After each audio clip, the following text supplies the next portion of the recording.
প্রিয় সকল ছাত্র এবং ছাত্রী, তোমরা অনেকেই কমেন্ট করছো যে দাদা পেমেন্ট ফাইল জেনারেটেড স্ট্যাটাস যখন চেক করছো দেখাচ্ছে এখনও পর্যন্ত তোমরা টাকা পাচ্ছ না।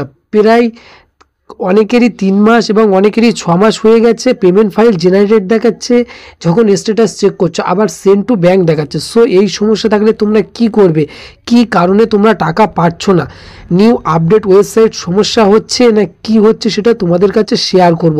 এবং তোমাদের কাছে একটা অনুরোধ রইল, এই চ্যানেলে নতুন হয়ে থাকলে দয়া করে সাবস্ক্রাইব করে তোমাদের পাশে রাখো। এই চ্যানেলে সমস্ত রকম স্কলারশিপ এবং সরকারি কাজের আপডেট তোমরা প্রতিদিন আপডেট পাবে। সো আর বেশি কথা না বাড়িয়ে মূল বিষয়ে আলোচনা করা যাক। তোমরা যে সকল স্টুডেন্ট অনেকেই কমেন্ট করছিলে যে পেমেন্ট ফাইল জেনারেটেড থাকলে এখনও পর্যন্ত আমরা টাকা পাচ্ছি না, সো তোমাদেরকে বলবো তোমরা এই মাসটা অপেক্ষা করো, অর্থাৎ তোমরা এই মাসের শেষে হয়তো তোমাদের স্ট্যাটাস চেঞ্জ হয়ে যাবে, অর্থাৎ তোমরা টাকা পেতেও পারো। এবং তোমাদের অনেকেরই এনপিসিআই লিঙ্ক করানো হয়নি, সেই কারণে তোমরা হয়তো টাকা পাচ্ছ না।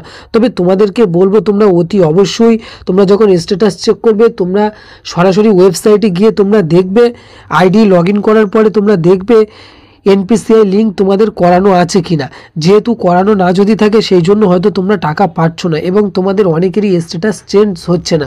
সো তোমাদেরকে বলবো এটা ওয়েবসাইটের সমস্যা হচ্ছে, সেই জন্য তোমরা পেমেন্ট ফাইল জেনারেটেড দেখাচ্ছে এবং অনেকেরই সেন্ড টু ব্যাঙ্ক দেখাচ্ছে। এবং তোমাদের অনেকেরই মনের মধ্যে একটা প্রশ্ন ঘোরাফেরা করছে যে দাদা 60% টাকা এখনও আমরা পাইনি।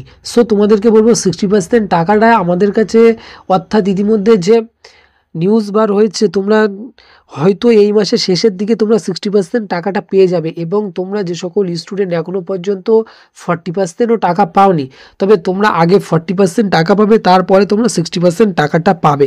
এবং তোমাদের কোনো রকম প্রবলেম ফেস করতে হলে অবশ্যই কমেন্ট করে জানাবে, চেষ্টা করব তোমাদের হেল্প করার জন্য। সো আজকে ওএসএস স্কলারশিপের বিষয়ে যে আপডেট ছিল তোমাদের কাছে শেয়ার করলাম। একটু কাজের মনে হলে দয়া করে বন্ধুদের কাছে শেয়ার করবে এবং লাইক এবং কমেন্ট করতে ভুলবেন না। এবং তোমরা কোথা থেকে দেখছো অবশ্যই কমেন্টে জানাবে।